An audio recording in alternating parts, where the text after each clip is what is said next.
Hello everybody and welcome. Today we will be discussing about how to customize Shopify product variant dropdown. Now before we start, make sure you click the link below to get the best Shopify free trial and start your business with some exclusive bonuses. So first what we need to do is you can incorporate different type of, you can say like variant.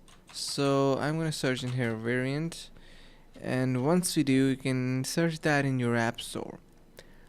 Now we are on to the Shopify app store. You can see we have variant option product options.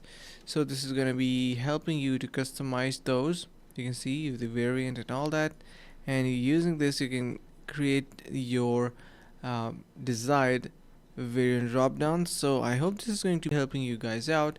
Make sure to try these out and let us know in the comments below.